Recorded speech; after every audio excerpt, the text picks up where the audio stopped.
There is an idea of a Patrick Bateman, some kind of abstraction, but there is no real me, only an entity, something illusory. And though I can hide my cold gaze, and you can shake my hand and feel flesh gripping yours, and maybe you can even sense our lifestyles are probably comparable, I simply am not there. I wanna know what you're thinking. Tell me what's on your mind. Welcome to Now Playing's review of American Psycho. I think they even wrote a book about him. Only in America. Pure energy.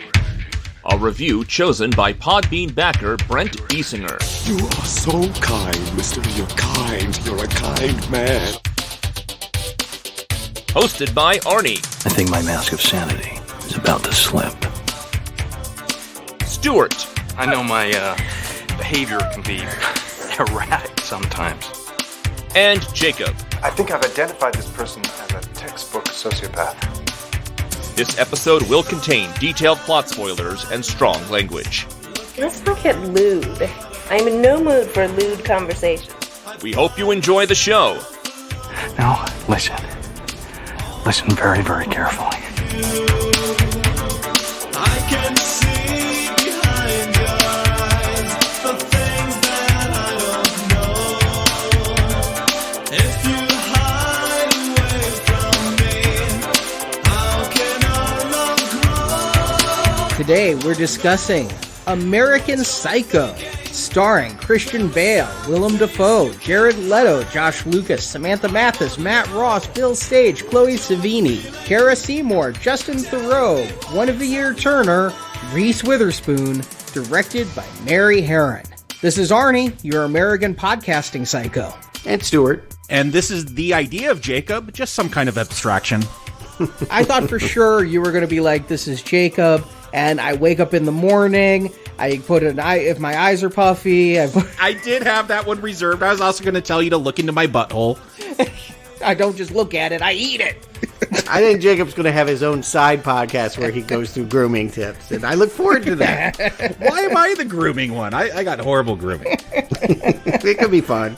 Anyway, why are we doing American Psycho? I think it's because we had a wonderful patron who asked us just to cover this original 2000 movie. Yeah, Brent Biesinger. He previously donated for us to review Amadeus. Okay. Oh, okay. He's sticking with the A section of his video store with American Psycho. And he picked this movie mainly because he says he thinks it's good, but not great. But he returns to it over and over again. When he's feeling nihilistic, it hits his sweet spot. So I think it is to him what Fight Club is to me. When you're just feeling like a nihilist, he says he likes the dark humor, the satire on yuppie life. He says the book is better, but has elements that would turn readers off. He thinks the movie is more accessible to a larger audience. That's funny. I did get strong Fight Club vibes off of watching it this time. You know, it's Fight Club if they didn't start a Fight Club. Mm-hmm. How could you not? And it should just be said, this movie came out in the year 2000, April, 8 months before Fight Club beat him to the punch. So even though this is based on a novel that came before Fight Club the book, I do think for moviegoers, this might have looked like the copycat.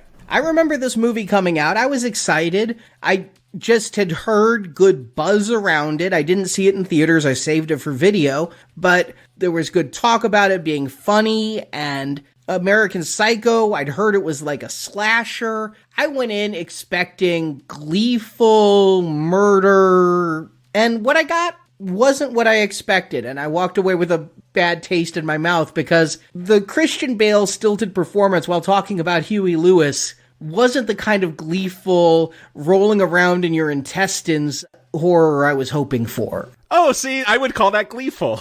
I do see this as a gleeful slasher. Well, let's frame this a different way. It's not Freddy Krueger. If you came here thinking that this is the yuppie Freddy Krueger or Michael Myers, I think there's reason to be disappointed right at the get-go. And that would come if you knew the source material. American Psycho is a very notorious title because the book received an extreme ban when it came out. There were protests women's groups went into Barnes & Noble and poured blood over all the copies or read from it to try and gross people out and dissuade them from buying it. This is the best viral ad campaign ever. Well, yeah, many stores said we're not going to carry something like that, and you're right. What does that do for people that like provocative entertainment? Oh, I gotta see that. I gotta read that. Like, ooh, banned and too extreme. I think it's true of both the movie and the book. I think what will shock people, gorehounds, is that, yeah, when you come to this, it has a lot more to do with, like, manscaping and what restaurants you want to attend when you go to New York City. It's a largely plotless movie about metrosexuality. Yeah, what if Freddy wanted to do something about his awful skin? That is American Psycho. It is. And so, again, if you came for the ultra-violence, you get a droll comedy where half the book is just vapid rich people going to restaurants and talking about making lots of money without working very hard. The killing really doesn't even start until the second half. That's going to be a real disappointment for the horror audience this was built to. See, and just to put it out there, when I saw this, I was 26, which sounds old in my mind, and I felt fully adult, but looking back, I was not as well read as I am now. I didn't look as deeply into things now. I had no idea who Bret Easton Ellis was when I watched this, even though Less Than Zero was a movie that I'd watched a lot, and enjoy is a weird word to use for it, but again, if I'm feeling nihilistic, Less Than Zero is a movie that I can go to, and knowing who the author was of the book, I think I would have had a very different expectation coming to this movie than I did just off the title and the trailers. Although I'm going to hit the brakes on this, because yes, Bret Easton Ellis was a celebrated 80s novelist. He was considered a young up-and-comer that was going to be a literary sensation. Didn't quite happen, but yes, his first book was Less Than Zero. You saw the movie, you didn't read the book, because there's a world of difference. No, I had seen the movie many times then. I have read the book since. So you know the book is a comedy that laughs at drug addiction. The movie makes it seem like it's this real nihilistic, go to hell, just say no experience. The movie actually advocates just say no, and the book says, yeah, do whatever the fuck you want, I'm rich. Yeah, exactly. That book is a very good comparison with American Psycho, the movie, and I would assume the book. I have not read the book for American Psycho. I read it for this review, but hadn't before. If I'd known then what I knew now, I'd have gone into American Psycho with very different expectations, and I've wanted to revisit this for a long time. But I watched this with Marjorie. We were very early on dating. She hated this movie. I've never really had a time to rewatch it because often I'm either watching stuff for Now Playing or I'm watching stuff with Marjorie and she hated this movie. And so I've just wanted to go back to it. So thanks, Brent. Now I am getting a chance 20 years later to revisit American Psycho. Yeah, it should be said in the book, I read it for the first time just this week to prep for this. It is like the sequel to Less Than Zero, the book. Like, it is largely fragmented. There isn't really a heavy plot. Sometimes you're not even sure. I think in this one you're a little bit more sure who the main character is, but it hops around without you having a real sense about what's going on, or skits, I guess is what I would ultimately say. It's droll skits about people that think they're running the world, but they're actually just really removed from the every day-to-day life of people. You know, they buy tickets to Les Mis, which is a show about, you know, the poor masses that revolt in France, but they have nothing for the panhandlers outside the theaters. It's that kind of irony. So the psycho part, you know, I think that you think of, well, that means he's a killer, he's a psychopath. I would say it's more about a psychotic break. Patrick Bateman doesn't kill a lot of people in that novel. He has more like instances of like talking to inanimate objects. At one point he goes to a U2 concert and he believes Bono is whispering to him that he's the devil. He thinks he encounters Tom Cruise in his elevator and compliments him on what a great job he did in Cocktail. That made me laugh. But it's not really, again, if you want to see somebody go and sadistically kill someone, like Maniac or something, like that ain't this book even. I do think there are some violent moments that way at the end that will put people off, but in the end, it's not about that. And I think that the book was misunderstood and took advantage of its controversial aspects to market itself as something that, yeah, it doesn't surprise me that Marjorie, who I do consider a gorehound, wasn't into this movie or into this presentation. I think the movie that we're here to talk about largely reflects the book that Bret Easton Ellis wrote. But how familiar are you guys with this director, Mary Harron? Not at all. Nothing. I looked her up and I'm like, I have no idea who this person is. She's worked a lot in television and some shows I've seen. Yeah. She got this mostly because she had just made an indie movie called I Shot Andy Warhol. Lily Taylor played a real-life person who did go after Andy Warhol and put him in the hospital. Didn't kill him, but was considered kind of a psychopath, had some mental issues at any rate. And I think that they thought, well, that might be enough to make her interested in the subject matter. And I think, quite frankly, they were looking for a female director. Because feminists had attacked this material for so long, they really wanted some protection. They wanted a female director to say, no, what I'm presenting here is not misogynist. It's actually with a feminist critique, which is what the author said he wanted it to be interpreted as to begin with. Then why'd they fire her and hire Oliver Stone instead? What? Well, actually, if we're going back to the history of the project, the person that got this going, he never was signed for it, but probably surprises no one that Johnny Depp really wanted to be the American Psycho, and he really loved the film Reanimator. He asked Stuart Gordon to do it. They were going to do it as a black and white indie way early in the 90s, I think even before like Ed Wood or any of that stuff, right after Edward Scissorhands. Let's just remember, this is Honey, I Shrunk the Kids, Stuart Gordon. Yeah, okay, I guess so. Yes, he had done all kinds of movies, but mostly I think of him as midnight movie horror. They never got signed for this. The people that optioned the book never seriously considered Stuart Gordon. They signed David Cronenberg, who did make a lot of sense, who does have a reputation in the horror genre for sure, but I also think he just, particularly in the 90s, was attracted to making unfilmable, controversial, counterculture novels. Yeah, I think if Cronenberg was doing this, that cat definitely would have been fed to the ATM. We would have seen that. The jaws open up on that ATM. It would have been great. Yeah. Naked Lunch, Crash. This is in his wheelhouse. He worked on a script with the author, Bret Easton Ellis, did actually try and write this. And he said the challenge was that Cronenberg didn't want to use the stuff in the book. He wanted him to write new scenes and I think maybe create more of a narrative. Because again, you read that book and it's all scattered. There's not a story that really gets told. And I think Cronenberg was looking to connect all that tissue. That's weird he wanted the author to do that because he put a narrative into Naked Lunch. There ain't no narrative in that book. Like, he tackled William S. Burroughs. I don't figure this would be much tougher. Yeah. I mean, again, I think it's hard to make the author do something to their material that they don't want to. They also looked at Brian De Palma and, crazy enough, Rennie Harlan. What?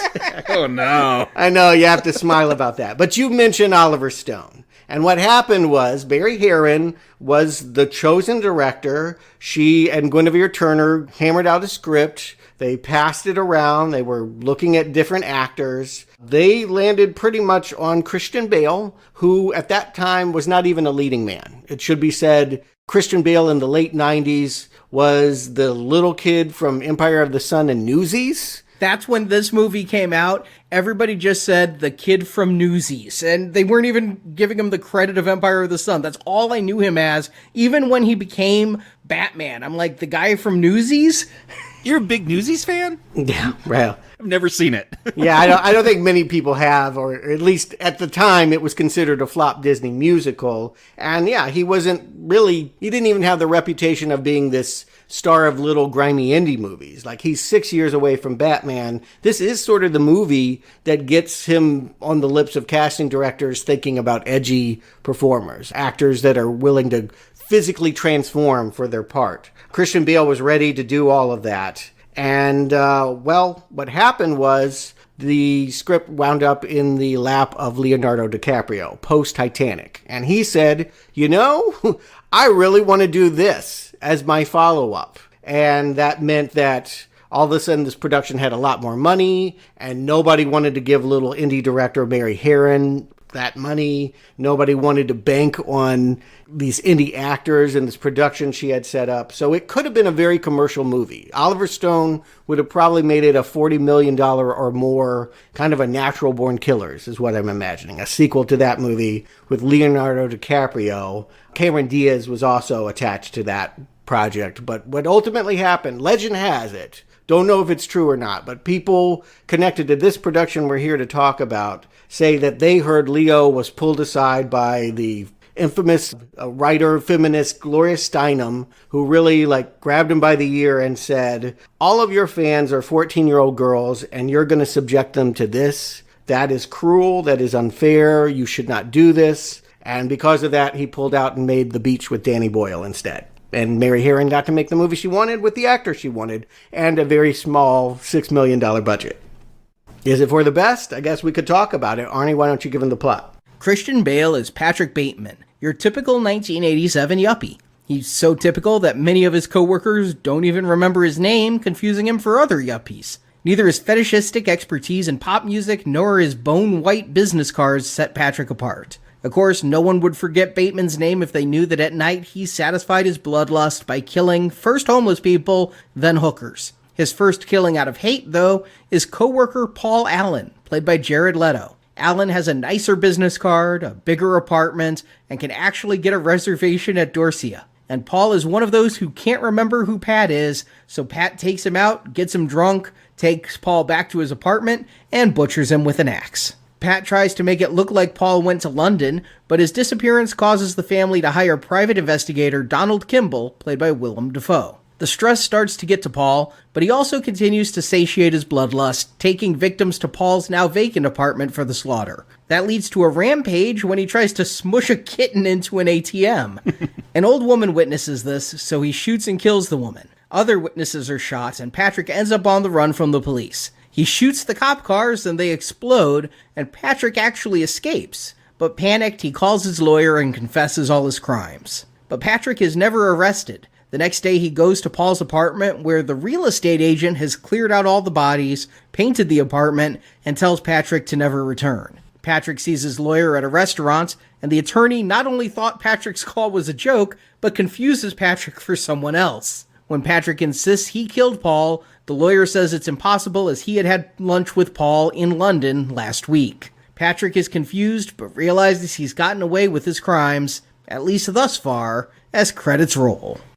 And as we start, we see what looks like drops of blood become raspberry coulis on a very fancy plate. And we're playing with imagery of what looks like carnage actually being the trademarks and the exclusive rights of the upper class of the 80s. Worth pointing out, they're keeping this in period. This movie comes out April 2000, but it is covering a time that is 13, 14 years past. I think that's a wise decision, personally, because I think, well, when I think of yuppie serial killers, the 80s makes a whole lot more sense than the Clinton years. Yeah, that's what I was thinking. If you try to update this, it would have been about what? Silicon Valley, the tech bubble that was going on then. I feel like things have gone so far, like, this whole yuppie thing makes sense again in 2021. Like, yeah, it just fits better in that setting. Agreed. I think part of what was drawing me to this was the 80s-nish of it, and the fact that basically this is a parody of Wall Street with a lot more blood.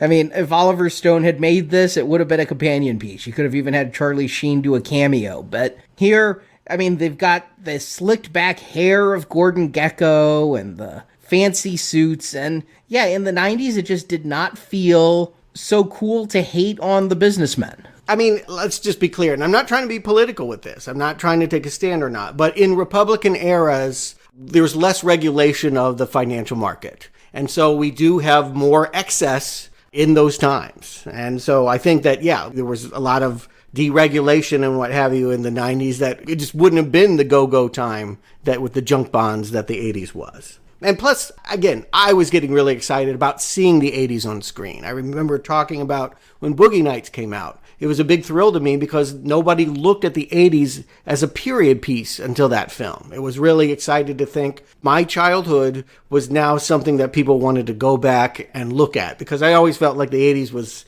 ignored. It wasn't considered a serious counterculture decade. It didn't get the big movies Well, now it became trendy, certainly around this time, to tell a lot of stories in the 80s. I'm all for keeping Patrick Bateman at that time. You got excited about that? It just made me feel old. Once my generation became a period piece, once Gen Z started referring to my childhood as the late 1900s, no thank you. Well, no, I mean, I'm not so thrilled about it now, but at the time, it felt like Hollywood was finally paying attention to me. It felt like, oh, good, I finally matter. They're going to tell my stories.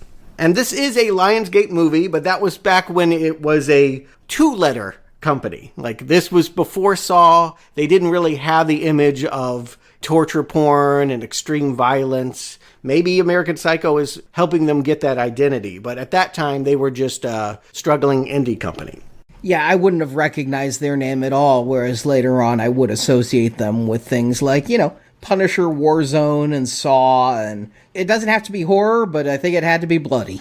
But quickly, the sense of blood goes away because, we're at a fancy restaurant, and these are yuppies that are basically going to shit-talk other yuppies. Wall Street is a good comparative. Are we supposed to make fun of the menus that are being read? Because honestly, I haven't been out to eat in a few years because of COVID. I haven't eaten in a restaurant, but all of this sounds just like a wonderful night out. Give me the roast rabbits and what were they discussing? The raspberry sorbet. I mean, this is fancy stuff that I haven't had the opportunity to eat in 2 or 3 years. Yeah, the food's great, but come on, can we leave this anti-Semitism out of it? Like, that's the funny stuff for me is, all these yuppies destroying the world with their wealth, but come on, guys, no anti-Semitism. Like, that's where I draw the line. Like, and they'll do that throughout this film. Like, a lot of great conversations with these ironies where these guys on Wall Street, these weird lines they draw for their morality. Yeah, well, Patrick Bateman, that's Christian Bale's character, is the one to object to all of this toxic talk about other people because, if someone gets called a lucky Jew bastard, that's when he wants to put the brakes on things. But if you realize in the dialogue there, it's not because that's coming from any deep political belief. We'll find out this is a character that feels he has nothing internal to offer or experience or feel emotionally. He is dating a woman who, is probably Jewish and is certainly all about causes. And so they razz him that he's dating someone from the ACLU. He has to be, quote unquote, this liberal because he is engaged.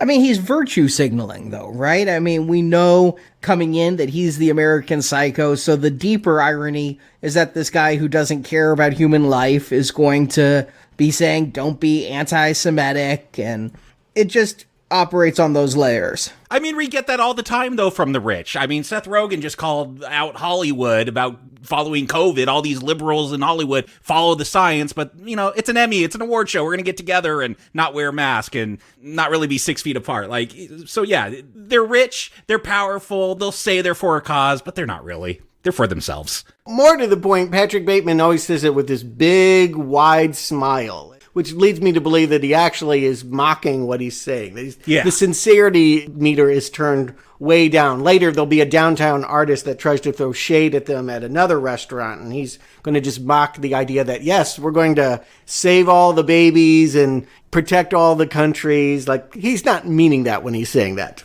He's definitely way more into Phil Collins than ending apartheid, for sure. Right.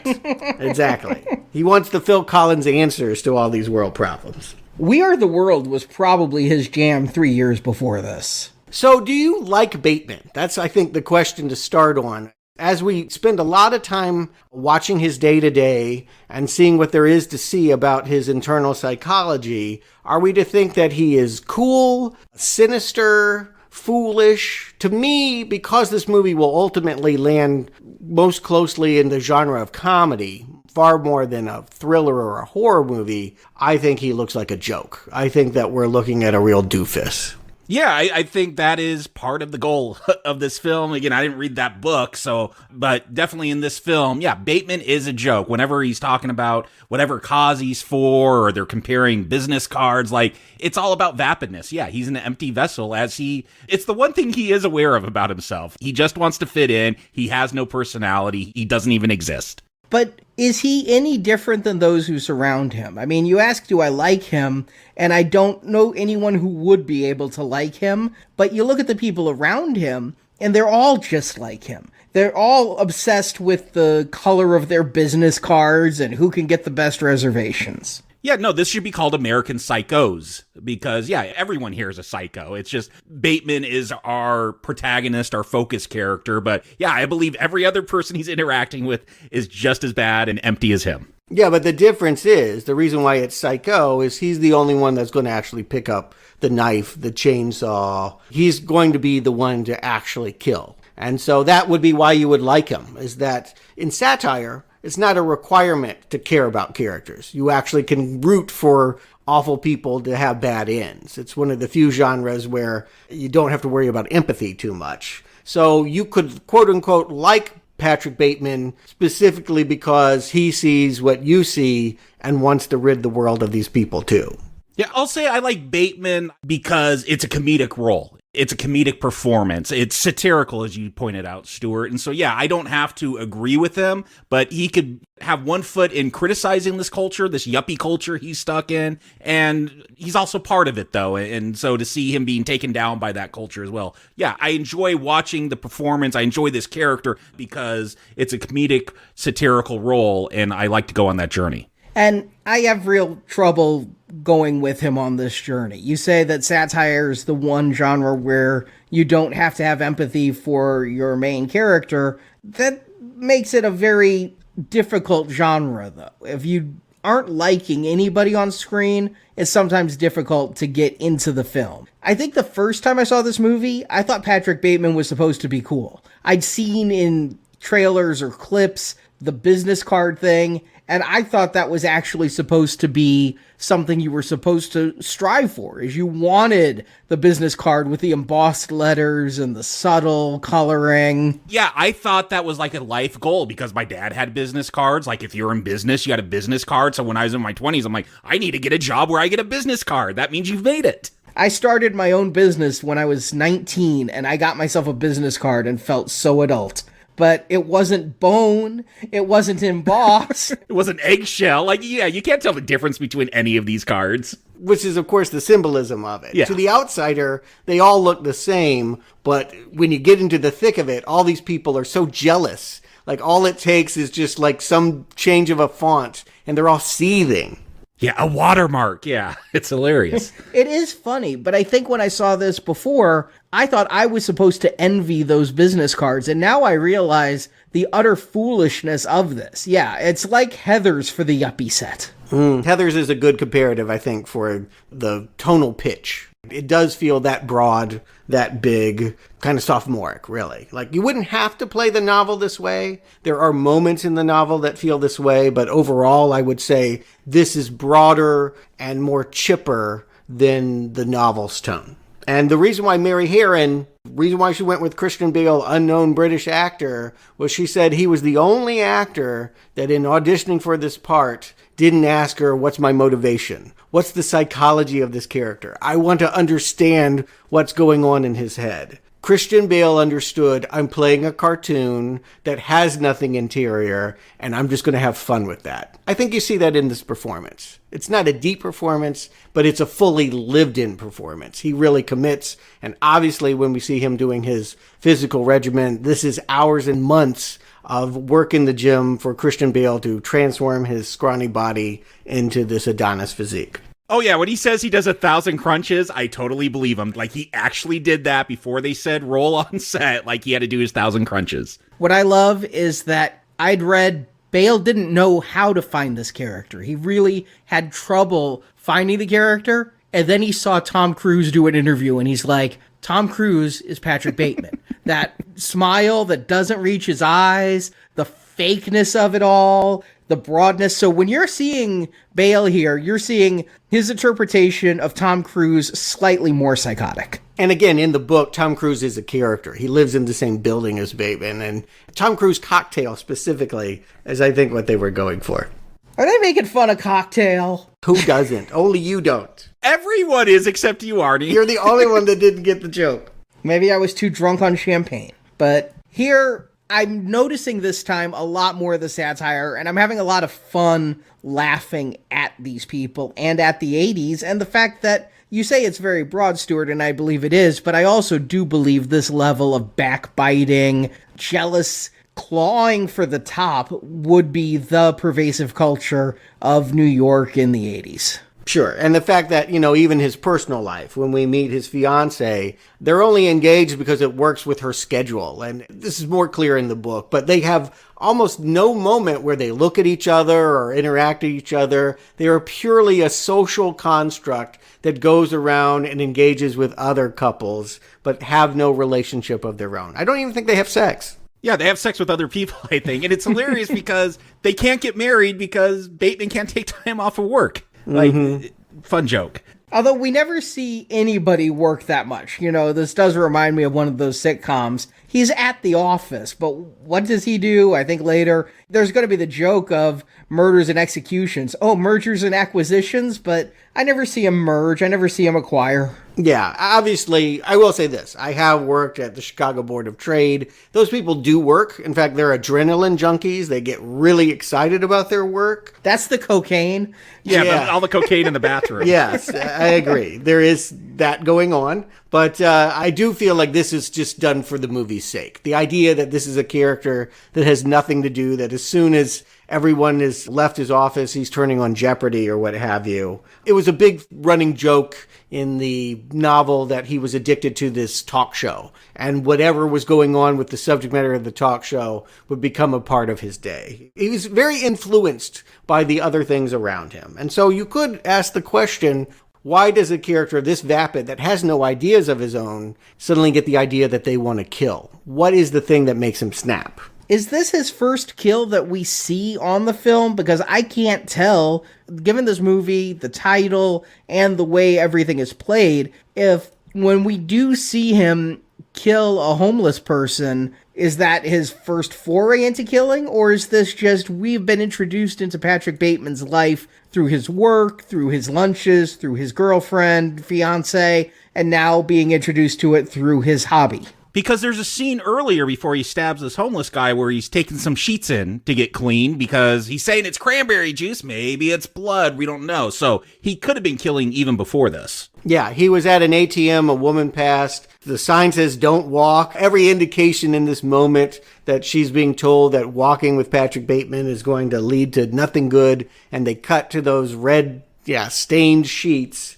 I don't know. There's nothing to think that, up to this point in the story at any rate, there's nothing to have made him snap. We also saw him interact with a bartender, and he, when she had her back turned, he made some threatening asides. But maybe all of this is just fantasies or thoughts. Maybe that is cranberry juice, and he hasn't killed until, I think it's Paul Allen that really makes him angry enough to murder. Paul Allen, the name is killing me because he was one of the founders of Microsoft. And so when they start talking about seeing Paul Allen in the corner, I'm like, oh, they're talking about the Microsoft guy. Later, I find out that there's actually a character named Paul Allen. And I'm like, oh, so they're not referring to the bearded hippie. No hippies allowed in here. And I do think you called out Stuart at the bar when he goes off on the bartender there that he wants to kill her. And I think part of this is just if you get into Wall Street, if this is your lifestyle, if you're a yuppie, you are already psycho. You've already made that break from reality to even get into this world. Or it's the drugs. Again, I mean, we're going to see them later in the movie using cocaine. I don't know. Yeah, he does drugs. I don't take this as a literal film. This is metaphor. I know how much you love that, Arnie, but this is about what being a yuppie does to you. I don't think you take it, you do cocaine and then you start killing. I don't think that's the point. But it can make you angry. No, the metaphor is, we have it in that moment where he's peeling off his facial mask. That, I'm just an outside. There's nothing going on inside. And so, again, what would make a character like that want to kill as opposed to, go join the circus? Someone like that can be influenced to do a great many things. I think it's because Paul Allen mistakes him for this other guy and has a better business card and can get into the restaurant that nobody else can get into. It's the fact of jealousy that I think that ultimately, it's certainly why he goes and kills the homeless man. And it's probably why he makes, I'm going to just guess, Paul Allen his first real kill. Well, and Paul Allen doesn't realize the brilliance of Huey Lewis in the News. So, reason to kill someone? Perhaps. This homeless man, though, there's a lot of foreplay before the stabbing. There's a lot of, why don't you have a job? And part of it is punishing / making fun of the guy. And part of it, he says, I'm going to help you. I'm going to help you get a job. And because of the way we've heard him talk about philanthropy earlier in the movie, part of me is like, maybe this guy is so psycho, this could go either way. Maybe he's like Two-Face. He's going to flip a coin. Heads, I get you a job. Tails, you die. But when the knife goes in, I wasn't sure this whole time if he was certain that that was going to be the end of that. But like you, Jacob, because of the sheets and the title, I figured he was murdering pretty regularly beforehand. There's no way to know. Again, the director, Mary Harron, said she wanted to emulate the broken narrative of the book. And because of that, we don't have the idea that there's an exciting incident that we're building up to an Act 1 and Act 2.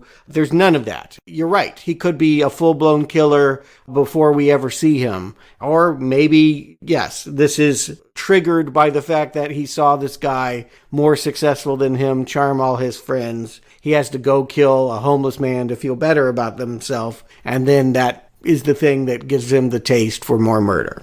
My sensibilities would say I would want more of a narrative construction. I would want to have connected more of the, what I'll call skits in this movie into more of a narrative so that we would have a psychological profile and growth. It seems like we do to a degree. I mean, the beginning is introducing us to Patrick Bateman and his world and the Paul Allen connection. And yes, Paul Allen does appear to be the first murder out of hate, out of I want to kill you, not just I want to kill. And that then leads to further actions, so that I'd say the first 45 minutes of this film, maybe a little longer, does feel like it would have a classic 3-act structure. I mean, it has some, but again, we're debating as to whether anything that happens in the beginning here influences the character's homicidal instincts. And yeah, we can say for sure that Paul is targeted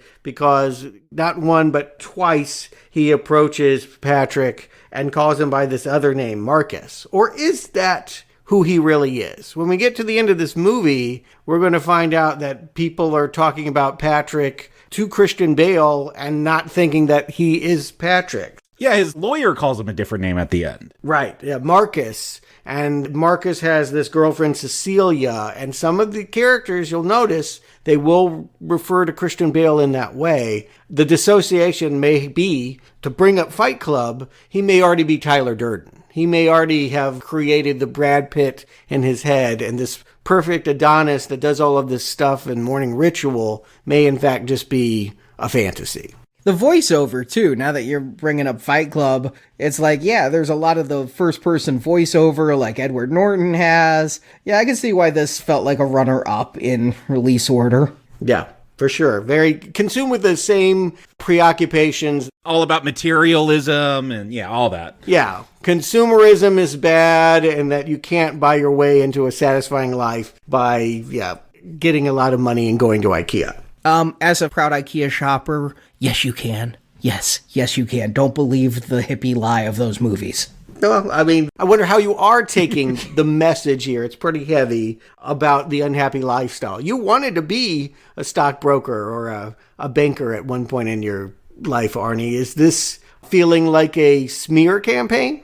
Or a fantasy? I mean, do you see where these guys eat? Do you see the clothes they wear? I think we got our answer, Stuart. It's kind of awful, actually. The way the clothes they're wearing is terrible. And I will knock the production on this. This is unfortunately a $7 million movie. And you can tell. You would really want this thing to look much more slick. You would want an Oliver Stone budget to be able to really capture the look of the 80s. And here, it's clearly sound stages in Toronto, right? Like, there's a staginess to all of this that it just doesn't look authentic.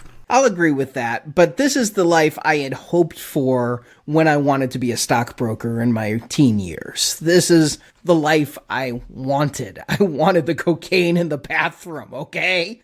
I wanted the big apartment looking over the park. And speaking of Paul, I feel really bad that I did not recognize Jared Leto in this role at all. The slicked back hair, the performance, I did not recognize him.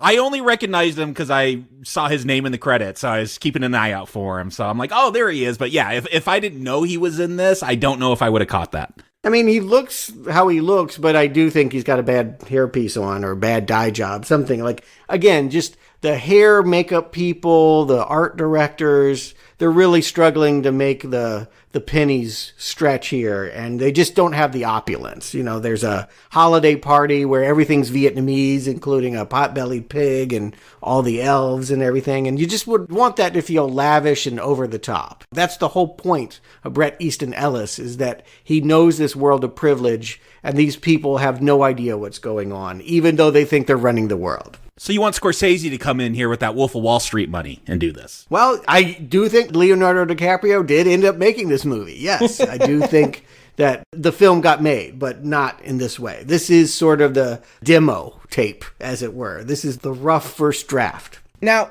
as we get into this, let me ask, do you guys think the marketing campaign that did sell this as horror hurt this film? Because I think that the people who want Wolf of Wall Street won't want the gore this film has, and the people who want the gore aren't going to appreciate the satire and period callbacks. I'll say when this was marketed, I'm like, oh, it's a slasher horror, not really my thing. So I never bothered seeing it. I didn't see it until 2014. And then I kind of heard, oh, it's more satirical. I didn't know some of the twists at the end, but then I was more open to seeing it when I heard it wasn't just a straight slasher. But yeah, the fact that they marketed this as a horror film, it kept me out of the theaters because I'm like, I don't really want to see that. Well, here's what I would say. They don't market it like an intense torture porn horror film. It's pretty clear in all ads and commercials. Again, you can't hide Christian Bale's smile. In every moment, he is just vacuously happy, and everything that he's saying, they really did play up the doofus quality of him.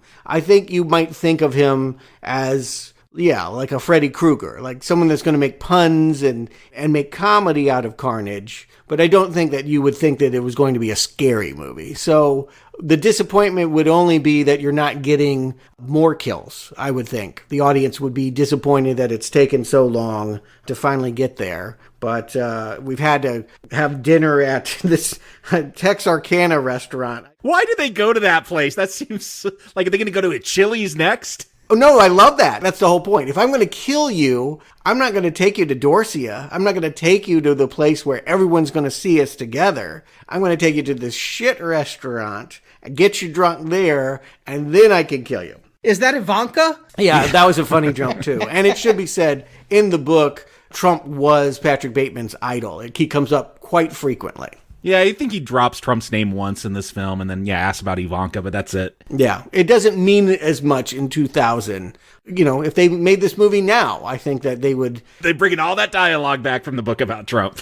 Yeah, it would be a different thing, and I guess we can talk about that. The Apprentice wasn't even on when this movie came out. Correct, yes. Trump was a figure of the long ago past.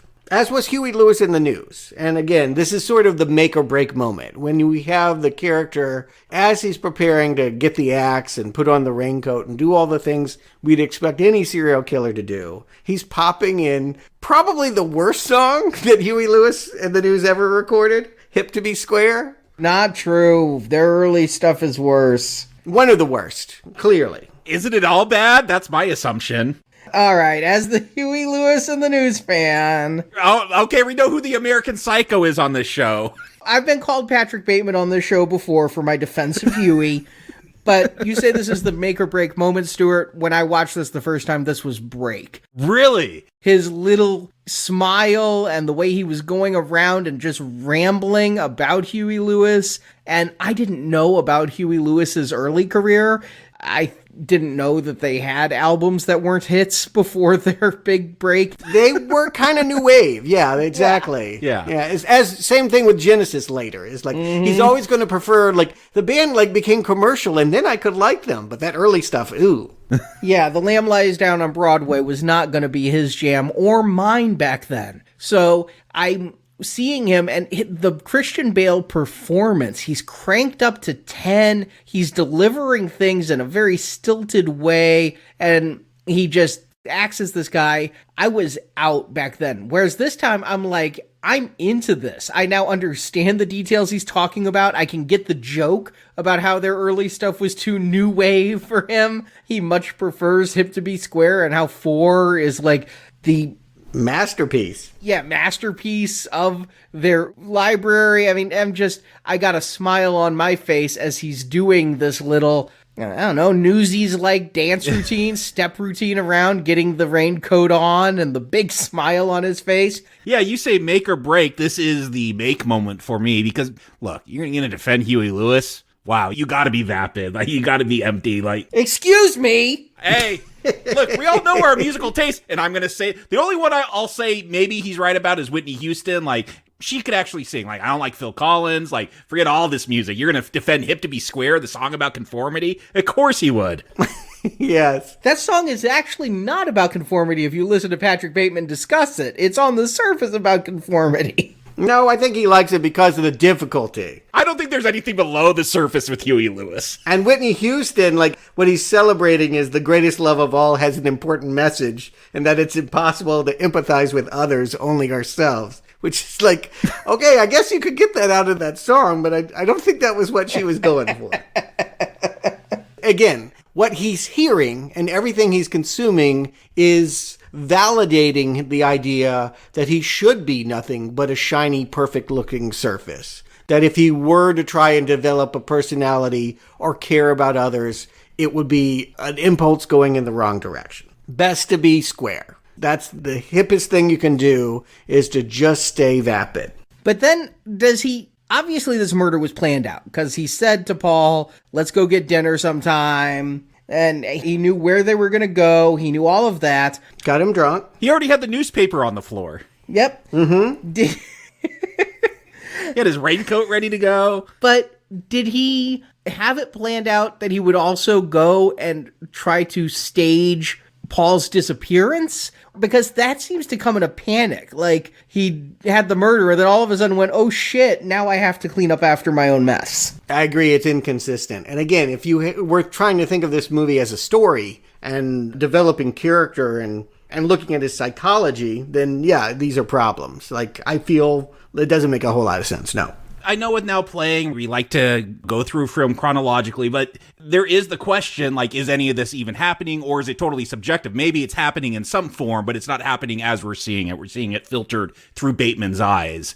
So, to me, yeah, you can complain maybe there's not much of a narrative, but it's an unreliable narrator that's telling the story anyway. Yeah, agreed. But I guess, to Arnie's point, why didn't he do a better job of covering this all up? Why didn't he have the tub of acid already ready? It does feel like a half-baked plan. And I don't know where he even had the ideas to come up with it. I mean, I guess we'll see him later working out the Texas Chainsaw Massacre. I think slasher movies and porn films. Porn, yeah.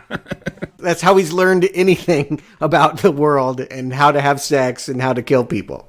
It worked for me. But it's an interesting thing that after the murder, he goes to Paul's apartment and the voiceover tells us he's upset because the apartment's overlooking the park. It's a much nicer apartment than mine. That's what's on his mind. Well, this is why I think he really decides he could be a killer. Like, I do feel like, oh, now I have a space to be my other self, to indulge in this. I don't necessarily want to do this in my apartment all the time, but I could bring hookers here, and we will see that becomes experimentation. At first, it's not actually to kill them. It's just, yeah, maybe to torture them. But he's bringing them over in this space because no one will know him there. I did watch the unrated cut of this. I don't know what you guys did. Yes, The disc that I got said uncut, and I had to look up to see what was added, or I guess uncut from this one. Yeah, about 18 seconds of sex with the hookers. Yeah. If you hear the words, show her your asshole, that's unrated. If you hear the words, show her your ass, that's R-rated. Yep, that's it. Oh, okay. I guess I saw the rated then. I didn't realize it. She was not told to gaze into the asshole. Yeah, because I thought it was a little bit bold. When I was watching this in 2000, I saw the rated cut, and it said, show her your ass. And then later, don't just stare at it, eat it. Yeah, who was eating ass in the 80s? That's like a thing now. I know, right? That's like a millennial thing. But when I saw this initially, I thought she was just eating the vagina, right? Because if you're bent over, you see both. But this time, when it says, bend over, show her your asshole, and then don't just stare at it, eat it, I'm like, oh, they're eating ass. Okay. I guess that's why it's unrated. Right. And of course, where is he getting these ideas for how sex should be? From his video store. This is what he does. He rents these videos, and that's what he thinks sex should be. And yeah, you can tell, like, in these moments, what's most interesting about them is that he's not even engaged in these women. He doesn't find them beautiful. He's not attracted to them. Yeah, he's flexing in the mirror. Yeah, he finds himself beautiful.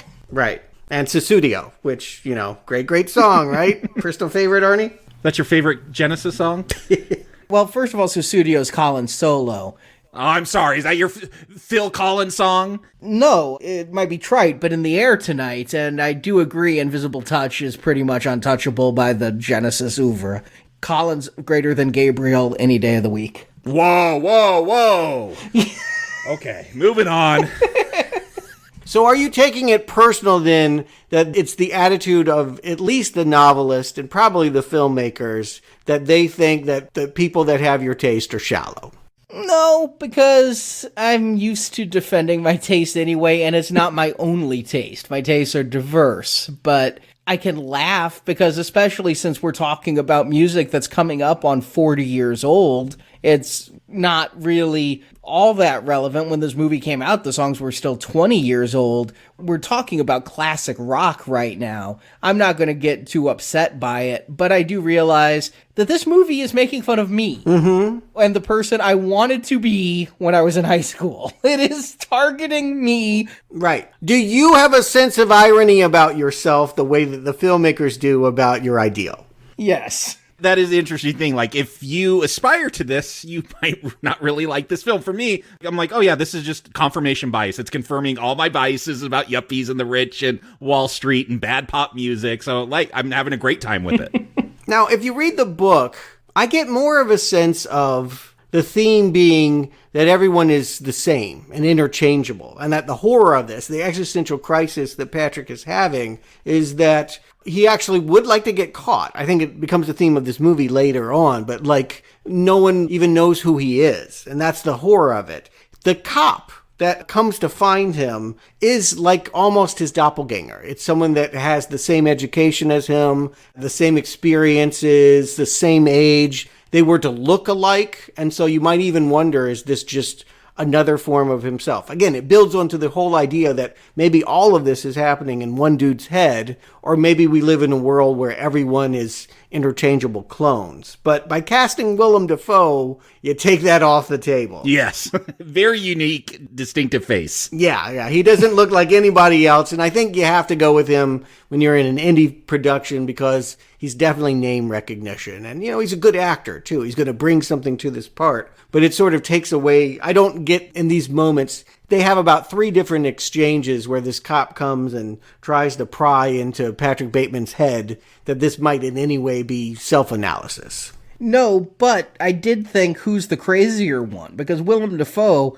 is Willem Dafoe on 10 here, right? I mean, he is full-on Green Goblin crazy with those eyes and everything. It's like he plays it in such a way that from the outside, it looks crazy as hell, but yet everything he's saying, it might not be, but I did wonder when you had those two in the room, which one was the more psychotic. Well, maybe that's just Defoe carries that wherever he goes. He did play Jesus once. I just want to say he's not always the crazy psychotic killer, but most of the time, yes. No, but his smile, his eyebrows in this one. It's his face. He just got to look. Lizard-like sometimes. Yeah, there's a gecko quality, like reptilian in a way. But it's interesting, in the commentary with the director, Mary Harron, she said she had him do 3 different takes. For every line that he had, she wanted him to give a take where she says, play it like you know Patrick did it. Then the next one, play it like you have no idea that he did it. And then play it like you have some suspicion. And then she would intercut those so that you feel it in the performance. You would feel like sometimes when he's holding up the Huey and Lewis in the News CD, that's an accusation. I got you. I know that you killed that man, and I know you did it to this damn song. Yeah, absolutely. Like, that's what I'm like, oh, he knows he's behind these murders. Why else would you buy a Huey Lewis CD? Because it's great music. But then they pull back from that, and then sometimes you really feel like, oh, he just wants to be a buddy and go to these lunches. Like, when they end up going to lunch, and I feel like Patrick is paying for that, I'm like, this is just a cop that wishes he made what these bankers are making. He's a private investigator, right? He's not even a real cop. He has no authority. He's just looking into it. Yeah, you're right. It's early on, it's established it's not even a homicide. He's just, someone has gone missing. And again, this is a world where someone can be a star and seem important and then be completely disposable. That's the horror of it, is that you have no sense of permanency to your personality, to your career, to your life. That's what's so frightening, I think. If you were to play this more as a horror movie, I do think if Cronenberg, per se, were doing this material, I think there would be more consideration for that kind of suspense and terror. My thing is, up to this point, I felt like the film had pacing and flow, and I saw where it was going, and the first time he made a personal kill is his mistake, and now there's this detective on his heels, and even though the detective doesn't seem to have much, the walls are closing in on him, he's getting a little bit more and more panicked, and then the movie just, stops and decides to tread water for 30 minutes. I can't believe how it just loses any sense of urgency as we decide to have dates and more hooker 3-ways and just these diversions. I was really enjoying this movie. Then we get this next half hour. I feel like they're all at least attempted murders. I think that this is the difference between a slasher movie and this movie, is that many times Patrick Bateman is about to do the deed, but the guy at the urinal turns around and kisses him instead. They're failed attempts. You see how bad Patrick is at the serial killing thing, because every time he takes somebody out, he can't close the deal. Yeah, which can lead to the theory that maybe he didn't kill anyone, that this is all in his head, because we see how bad he is when he is trying to do it during this part of the film. Mm-hmm. And, I mean, you wonder, or at least I think you're supposed to wonder, okay, if, his girlfriend, Reese Witherspoon, he's going to break up with her, will he have to kill her to fully get away from her because she's not prepared to leave him? I think if you were constructing a narrative, and again, this is what I would want to do with that novel, then you would definitely you would build that suspense. You would make it seem like, oh no, she's going to be the next victim. Or maybe, oh good, she's going to be the next victim. But you would want to have the audience, you would lead them down these paths. And instead, what I hear you say, Arnie, and I fully agree with you, is it feels really scattered. There's not a sense of narrative carrying you from one scene to the next. Just things are happening. Exactly. That's what I'm saying. It's not that there's not murder. It's that there's no more motivation to anything. It's just repeated beats of things we've seen before. This is the book. And so the question to ask is Mary Harron right for honoring the style and the staccato disruptive narrative? Or should she have said, when you make a movie, you tell a narrative and you don't try to do what is done in prose? If we're in a satire and we're not rooting for our protagonist here, then there needs to be greater character study. And I feel like we are getting a good character study as we see him make mistakes, start to crack. But then I don't feel like we get a whole lot new as we see these next kills. That's the problem, is it feels all very redundant. This is my weird comparison. As I was watching this film, I don't know if you guys have seen The Discreet Charm of the Bourgeoisie. I have. Okay, French-speaking film, Spanish director, surrealist film. You might be happy to know Mary Harron said it was a source of inspiration. She actually looked at that film to make this movie. Okay, I definitely got that vibe. I'm like, oh, this is the American version of someone trying to do an artsy surreal film. They're still going to have sensationalist murders and all that kind of stuff because we're American. But yeah, in that film, it's a group of rich people just trying to have dinner, and it just keeps getting interrupted, and they just keep walking around. And it's, again, at times it almost does feel like it's a one-note joke just making fun of the rich. But that's how I feel about this film. Like, yeah, this is a maybe somewhat surreal film, you know, with all whether the murders happen or not, but it is maybe a little bit one note at times, but it's there to lampoon and satirize the rich. And on that level, it's really working for me, just like the discreet charm of the bourgeoisie. I think you've made the director very happy, and I think good. I think you've underlined something that was a conscious choice for her, and I think, yes, it's the difference between an art movie and a commercial movie. Like, she ultimately decided, I'm making a small, unconventional movie as opposed to try and turn this into something that Leonardo DiCaprio would star in. Like, she intentionally has chosen a path that will mean less people will like it. And is that wise? I can tell from my own experience, as someone that wasn't crazy about the novel, I would have wanted to see more shaping, because I do feel like, yeah, it just becomes a bunch of laugh-in sketches. And one note, one joke is the criticism I have for this movie. It does feel like it hits the same beat repeatedly. Yeah, I agree. I was really enjoying it until this stretch. And that does include partially the tease of the date with Jean. You know, is he going to, is he not? Will he, won't he? Yeah, you could call this a bunch of one-note jokes, but I find it hilarious. Like, he kind of has sympathy, and he's not going to kill her. He's putting the murder weapons away, and then she almost puts that spoon on his table, and, like, he pulls out that nail gun right away. Like, that is the sin. That is the crime that's going to get her murdered. Yeah, it is. I mean, it's a good joke. I'll put it that way. It is funny to see someone that is so image conscious that they're willing to kill in this way over trivial things, that this is what he's going to fight and die over, these kinds of silliness. But I do feel like maybe the issue is then it's too much about Patrick, and I would like to get to know some of these other characters. Jean is an interesting one. Chloe Sevigny, she was the star of Kids just a few years before and has done a lot of work in indie films. I generally tend to like her. I tend to think of her as a compelling, normal person, usually a normal person in an abnormal situation. And I have a lot of empathy for Jean. You know, he picks on her a lot. You know, she's never able to dress for him. She tries to wear those power suits with the shoulder pads, and he wants high skirts and high heels. Yeah, you say, oh, maybe we could get some empathy with the fiance, Reese Witherspoon's character, but no, I feel that is all Jean. Like, that is the one character that I don't want murdered in this film. It's important to have, even in a satire, one person that's the innocent. That, in this case, is Jean. I just don't have enough Jean in this movie. I feel like, yeah, it wasn't enough just that he invited her over for a date and almost put a nail through her head. In the book, it should be said they did end up getting married and having kids and stuff. So, it does develop. Yeah, here, it seems like it's going to go somewhere, because after the date, you think maybe she's got a sense of something. She's going to find his disturbing drawings later.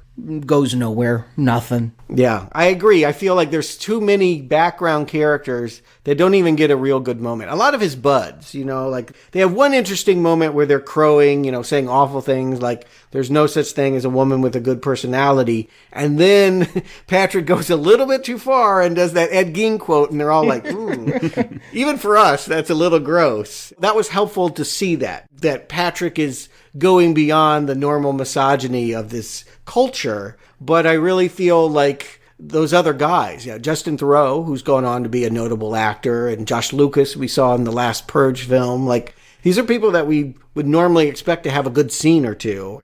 I don't know what they do. Even Willem Dafoe, I feel like he drops out. And I'm like, I really wanted him to be the guy at the end that gets the confession and not some random lawyer.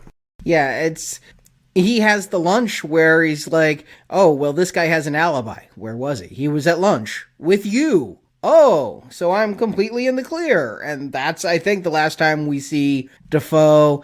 And even the final murder of the hooker with the friend, where he gets the two women going at each other. Yeah, Christy comes back, it should be said. She had the earlier scene where she just got tortured but got to leave with her money, but she couldn't resist getting back into that limo. And did we meet Elizabeth earlier? No, but that is the screenwriter, Guinevere Turner, and she intentionally wanted to put herself in here. She thought it would be the right moment to, she's pretending to be the girl that's never been with another girl, and the screenwriter is a lesbian, and she thought the whole Whitney Houston stuff was funny, and kind of sad, too, because I do feel like at that time it would have been known, but not widely known about Whitney's, gay life and the tragedy of that. It ends up like... Whitney has a gay life? Yeah, I don't know about this now. Oh, yes. I'm sorry to blow the lid off of that. I thought everybody knew. Yes, Whitney Houston is a very tragic figure. She was denied her gay lover, was made to marry Bobby Brown, became a drug addict, and destroyed herself. Yeah, it's a sad story about a woman that was not allowed to be who she was. I feel like that colors this moment. Like, it really will change the moment now when you go back and watch this scene and hear the greatest love of all when you see this forced girl-on-girl interplay. There's a certain subtext that gets added to that. But anyway, this is probably the scene that the horror fans have been waiting for. If we've gotten a little bit, tired of the one joke, you got to think that the people that have come here for Freddy Krueger are, is this going to be enough? No, I came here for Freddy in 2000. Not enough. I really wanted to turn it off at this point, but I have that completism where I can't not finish. But did you not love the idea that he's going to be completely naked and, with gym shoes on? Yes, running down the hall with just shoes on, covered in blood, like that grin on his face. It's such a great scene. I feel like anyone would love this scene. Removed from the context of the larger movie, high recommend from everybody for this moment. I'll agree now. Back then, it was too little too late. Here, you see, back then, I was like, oh, that's not realistic. You could never hit her with a chainsaw like that. Now I'm like, oh, yeah, this is funny. Yeah, and again, I don't think this is supposed to be realistic. Either it's all going on in his head, or what we're seeing is a subjective view. This is how he sees the scene going down. Because, look, if you're running down the hall with a chainsaw at 1, 2, 3 in the morning, whatever time it is, you're waking people up. They're going to be angry. They're going to be yelling at you, opening those doors. But no one wakes up. I wanted to know why the whole floor was empty, because Christy is banging on doors, there's a chainsaw revving, nobody opens the door. That's what I'm saying. Yeah, it's not about the realism. It needed a line of Paul had just moved into a new building and the tenants hadn't moved in yet. Again, that was my sense, was that this was, later we're going to see the realtor and she's going to be selling units and what have you. That Paul, as always, was at the head of the curve. I also think it works, again, if you're looking at yuppies and you're saying how awful they are, that they're just indifferent. Yeah, someone could be getting chainsawed outside their door, but why is that their problem? Or anyone in New York. There are those famous stories about people turning away in times of crisis. So, for whatever reason, mostly for the comedy, we're just appreciating the fact that this fantastical scene that has no realism to it is occurring, and this woman who knew better, didn't listen to that instinct, and now has found all of these bodies in this apartment and is trying to escape a man who is wearing very pristine white tennis shoes and can drop a chainsaw from the top of the stairwell onto her back. But aren't you still feeling the slowness as good as the scene is? Aren't you wishing we'd known these characters before? Instead of Christy, shouldn't this maybe have been Courtney or something to put an end to the Samantha Mathis character role? And Samantha Mathis, of course, from Pump Up the Volume and Broken Arrow, here doing a good performance. Yeah, of all the characters, she's the one that you feel like they actually could cut. What is her importance here? On one hand, she is the fiancée of the man who is in love with Patrick, and so she's his beard, and that never really comes up. I don't think that's why Patrick is seeing her. And it's also mentioned that she is sort of a restaurant whore. She wasn't going to go on a date with Patrick until he promised her a table at Dorsia, and then he got her so high that she wasn't able to tell the difference between Barcia and Dorsia. So he took her to the wrong, cheaper restaurant and got out of it, easy or whatever. But funny little bits. Again, this movie is filled with that little stuff. But what is this character? What does it mean? I feel like she has one dramatic scene where she's going to tell him, I'm pregnant, right? She's like, I got something to tell you, and it's leading somewhere, and that would be the obvious development.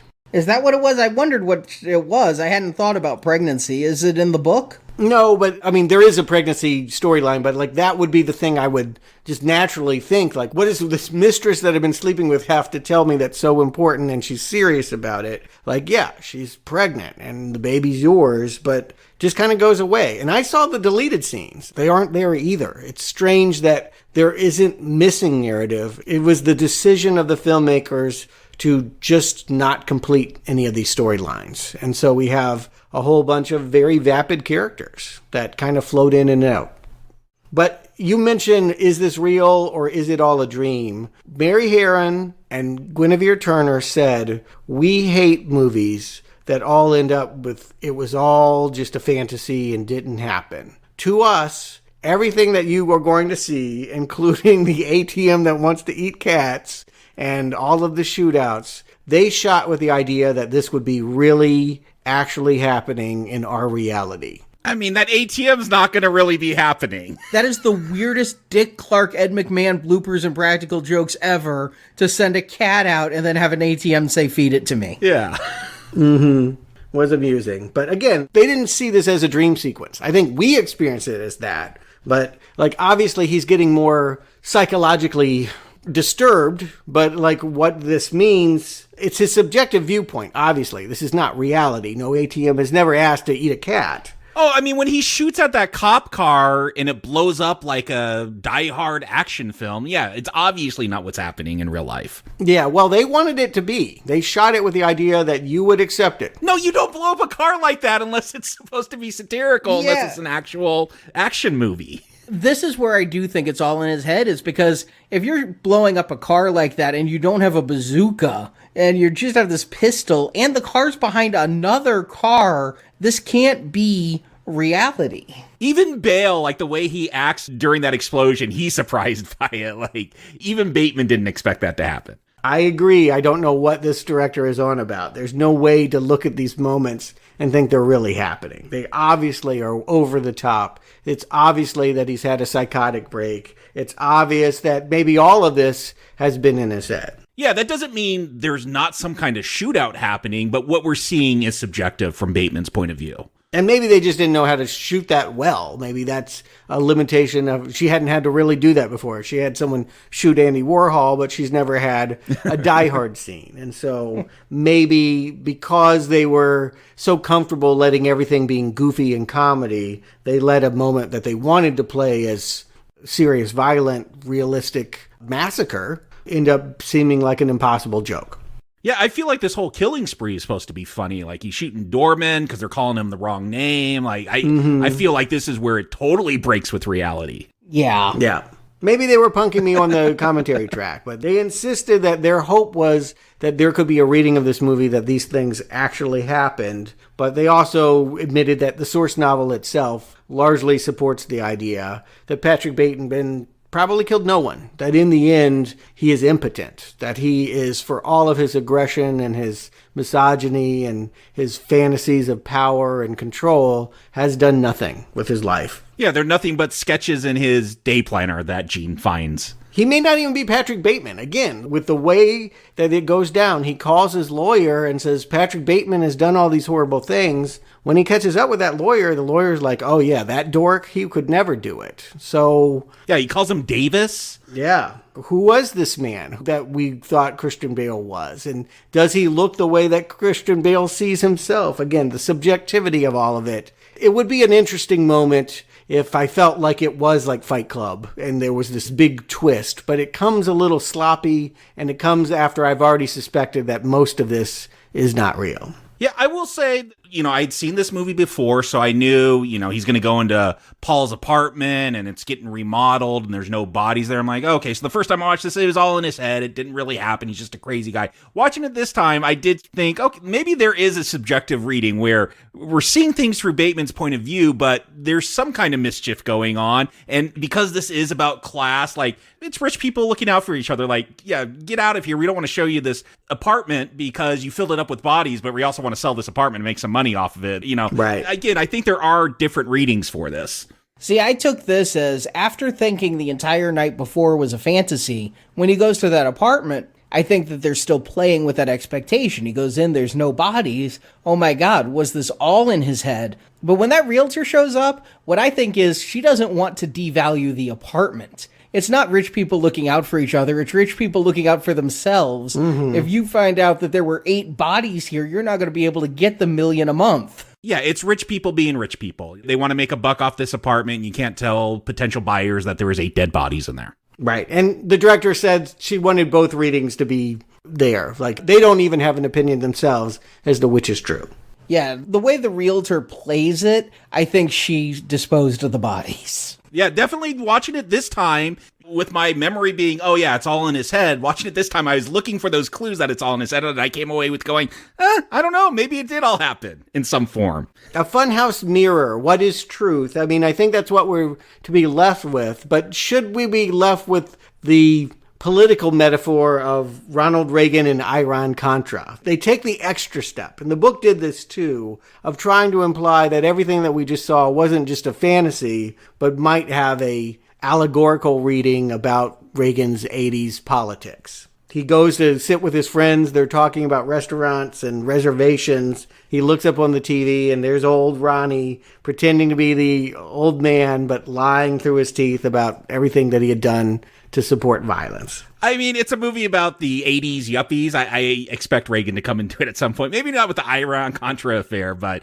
you know, it's already a commentary on Reagan and his policies. Isn't this hitting the nail a little too on the head? The director was worried about it. She said, you know, it isn't my normal instinct to go this direct, but it was in the book and it is some kind of ending. And I do feel like, again, my instincts would be to try and find the spine of the story. You definitely get the sense that we're at the end. Like, I wouldn't know how else you could in this movie except on a dramatic moment. And we have this real tight close-up into his eyes. He gives this monologue about, basically, he's horrified that justice hasn't come for him, that secretly every killer wants to be caught. They want to live in a moral world. They want to believe that there is a morality to what happens, because the alternative is horrific. You can do whatever you want and it doesn't matter. And you can be thrown away and it doesn't matter. So I guess they've put a little button on it. They've added a little Ronald Reagan face to it. But you're right.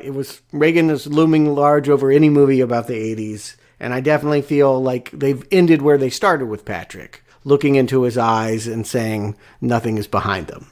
But what's behind this? Jacob, Stewart, do you recommend American Psycho? Jacob. Yeah, I think as this discussion's gone, like, we talk about narrative and character, and I just don't think that's what this film is about. This is about a time and a culture, and I'm okay with that. Again, I talked about the discreet charm of the bourgeoisie, which there's a lot of characters in it, but it's not about any one character. It's about class and politics and all those kind of things. It's just got a different agenda than your typical kind of narrative where we want to learn about a character and go on their journey. This is about 80s yuppie culture and how it's destructive and it creates psychos, and I'm okay with that because I like the joke here. It's not a long film. It keeps me engaged with all these monologues about all these awful bands that I like, but Arnie, some people may like them, and that's their prerogative. Anyone can like what they like, but yes, you want to make fun of Huey Lewis and the News and Phil Collins, I'm down for that. I'm going to be there and enjoying that. And yeah, just this take on, again, views that I had, you know, Arnie, you talked about when you were 15, you wanted to be on Wall Street. Like,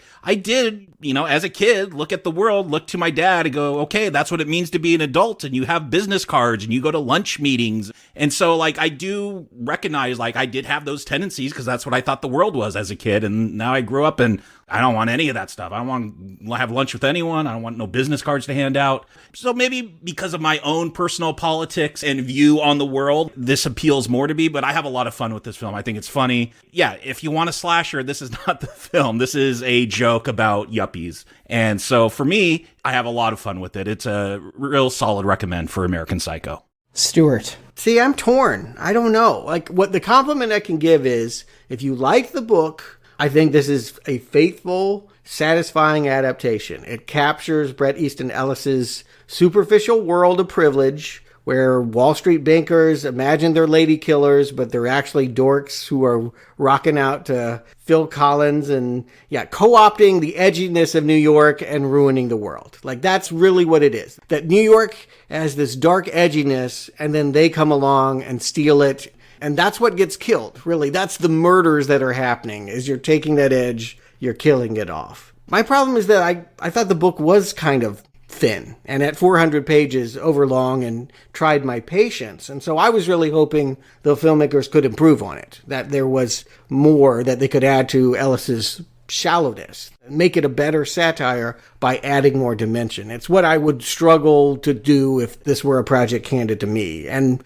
unfortunately, I don't think that it's any better than the book. It's pretty much the book. And then the other problem is we have all these other movies. And maybe that's not fair, but yeah, Fight Club beat it to the punch, did it better. I mean, Fincher's film is endlessly inventive. There's so many ideas in that movie. It just keeps, every scene is like, wow, changing your perspective about what's going on, about toxic masculinity and consumerism. Whereas this movie is a single joke played again and again and again. Wolf of Wall Street, I think it's funnier. Hell, even House That Jack Built, a movie we covered last year, and we mentioned Lars von Trier kind of used American Psycho as an inspiration. I think there's more interesting themes in that movie. And so, do you need another one? That's not one of the better ones. So how big is your appetite for satirical targets this broad about bankers and commerce people being monsters, essentially? It all comes down to Bale. In the end, I really do like what Christian Bale is doing here.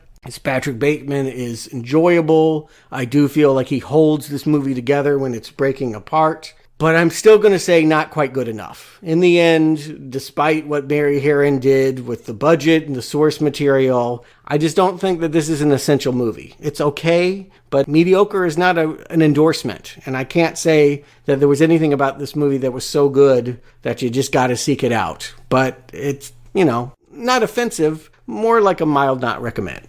And I think I should have been pretty clear throughout this podcast that when this movie started, and for the first half hour, 45 minutes, I was very much Team Jacob, as far as thinking that this was a good satire, and I was laughing at it, at me, at society, just having a good time with it. But then, yeah, around the time Willem Dafoe shows up, when I think the movie's gonna really kick it into high gear, it actually drops and just starts coasting, and then I become Team Stewart, and it's like, I am liking what Christian Bale's doing, but he's doing maybe too much of it, and it just seems to be wandering around aimlessly, and the climax with the kitten comes out of nowhere. I mean, there's just been so much randomness going on, the way he decides to kill a cat. Who knew that was going to start the big shootout chase scene? So I am a little bit more on the borderline, but it's clearly a recommend for me because of what the film did have going on for the first 45 minutes.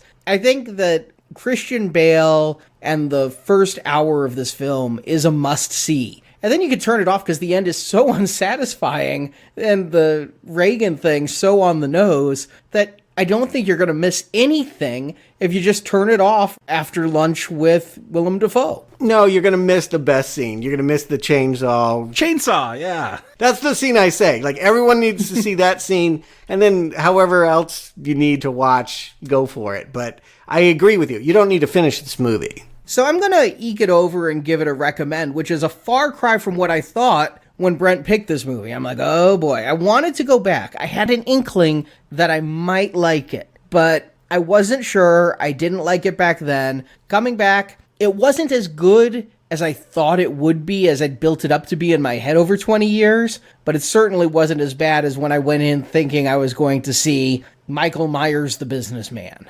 And I have to just call out, one of the best movie soundtracks of all time if you just took every song from this movie and put it on one. So much Phil Collins and Huey Lewis. One of the best. Oof. Okay. I mean, I am struggling to decide what the opening credits of this is. I mean, Huey Lewis and the News is the obvious one, but do I go with Mars, Pump Up the Volume? That's got a good rhythm for the start, but are we ever going to do Bright Lights, Big City with Michael J. Fox? Because that had the best use of Pump Up the Volume. I mean, Oh, so many songs I love. Well, yes, I'm glad that was the life preserver that kept you afloat on this film. Again, I think we're all appreciated the same things about the movie, but you guys liked doing it more than I did. I think that's what it basically came down to. I just got tired of the film. Oh, I did too by the end, and I was disappointed by that fact because I was in pretty strong recommend territory for the first half, but I do strongly recommend Brent because he is a great guy picking this movie. You know, 2 recommends, and one of them is a week not recommend. And, by the way, hit YouTube, Huey Lewis parodied this scene. They reshot this scene? Entirely, frame for frame, with Huey Lewis as Patrick Bateman saying, "Have you heard of American Psycho?" and killing Weird Al for doing "I Want a New Duck." Oh, okay. That's going sort of deep, but funny? Did you laugh at that one? I didn't die. It's funny or die, so... Okay, all right. And because Arnie is a completist, we're not going to do it next Tuesday. Everyone knows that the sequel to Venom is coming out this weekend, and that's what we're going to put out next week. But there was also a sequel to American Psycho. And yes, we are not going to leave that on the table. We are going to cover it a week from Friday. We're not going to demand someone pay for our review of that one. I agree. We're doing it for free. We're doing this all wrong, guys. He paid for one movie, and we said, no. Let's do this All-American Girl with Mila Kunis in the Christian Bale role or something. You might enjoy it more. And William Shatner is in it. Oh, I'll tell you right now, I said I wanted to rewatch American Psycho. I wanted to revisit it. Well, a few years back, I'm at home alone and I'm flipping through channels back when I had cable, and I see it's just about to start American Psycho 2. I didn't even know there was a 2. No one did. And then I see it's Mila Kunis and William Shatner, and I'm like, well, I've wanted to revisit American Psycho. I'm sure this is just the same thing. Mm-hmm. Yeah, I'm going to go watch S. Darko because I want to revisit Donnie Darko. Why not? And so I suffered through it, and I felt like if I had to, others shall too. So we are going to do 2 free shows next week with Venom, and then, yes, American Psycho 2, All-American Girl with William Shatner. Oh, no. Woof. Well, and this Friday, it should just be said, we are finishing up our Silver Level series. So if you've been with us for the Home Invasion Classics, we are finally getting to that sequel of Don't Breathe 2 that came out a month ago in theaters. And I think it's streaming now, so everyone can get it. Yep. Everyone can get the movie, and everyone can get our podcast with just a donation of $10. You can hear all 5 Home Invasion films. And then in 2 weeks after American Psycho 2, we're going to be doing our Platinum series with A Quiet Place. So hopefully you can donate, join us for all of those films, plus Paranormal Activity that's going to carry us through into the new year. All the details at nowplayingpodcast.com/donate. And we have yet another giveaway this week. We're going fast and furious with our giveaways. Last week we gave away digital copies of Cruella. Today we're kicking off the giveaway for F9. We've got 5 Blu-ray combo packs, not just digital downloads, Blu-ray combo packs for F9, The Fast Saga. We reviewed that earlier this year, one of the top grossing films of the summer. And on home video, there's a director's cut of this movie that I'm curious if it helps John Cena's character out. But you can win one of these combo packs if you're a subscriber to our In Focus newsletter or a member of our Facebook listeners group. Again, both of those are just absolutely tremendous things, I think. The In Focus newsletter I love because of what Jason puts into it every week, bringing the podcast news, the movie news, finding out what my fellow now playing members are watching. And then the Facebook group, the members make that the best Facebook group I've ever been a part of. It's just so much fun to talk movies in there and talk podcasts. And if you're subscribed to the newsletter and in the Facebook group, you have 2 chances to win. The winners will be announced October 8th. And we've got plenty more giveaways after this one too, so good luck. So thank you, Brent, for picking this movie. Jacob Stewart, thank you for joining me. And until next time, I have to go return some videotapes.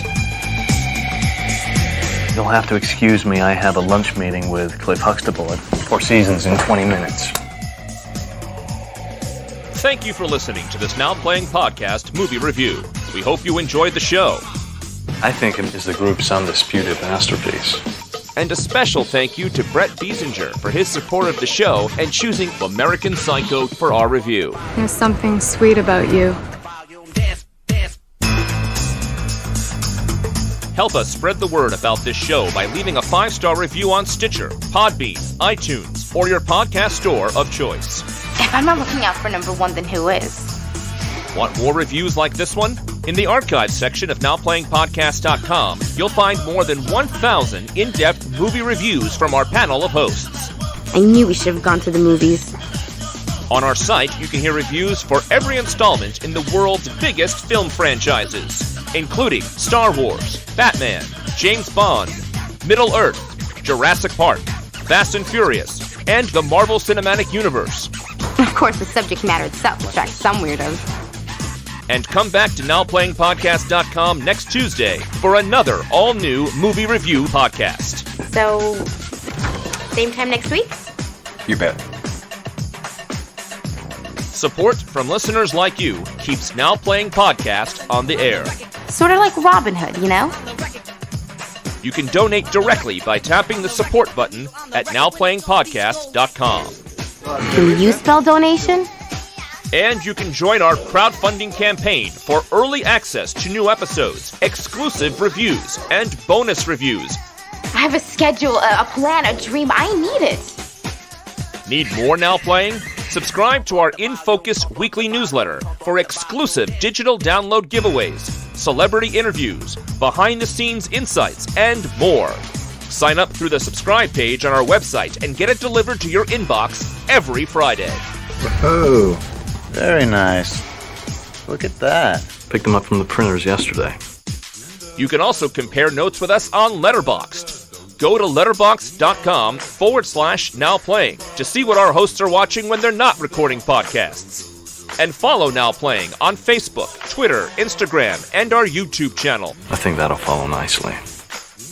Now Playing Podcast is produced by Arnie Carvalho. I'm just a happy camper, rocking and a-rolling. Associate produced by Jason Latham. Some guys are just born cool, I guess. Now Playing is edited by Santiago and Arnie. Something wrong? You're sweating. Now Playing credits read by Brock. God, I could tell you anything. And you'd still never know the real me. The opinions expressed in this podcast are those of the individual hosts and may not reflect the views of Venganza Media Incorporated. Aren't we violating some sort of privacy code here? Venganza Media Incorporated is not affiliated with, and this podcast has not been prepared, approved, or licensed by any entity that created the film analyzed herein. All movie clips and music included in this podcast are the intellectual property of their respective copyright holders. They are included here for the purpose of review, and no infringement is intended. Well, I could tell you that, Halberstram, but then I'd have to kill you.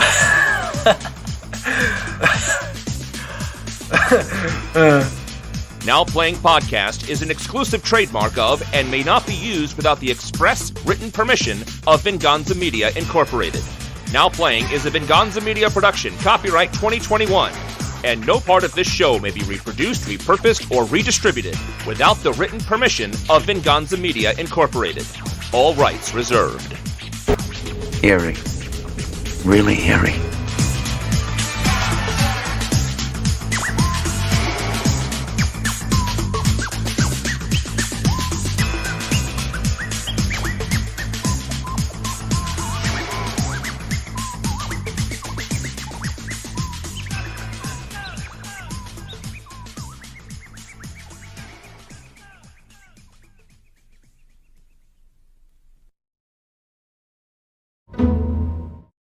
An old woman witnesses this, so he shoots and kills the woman.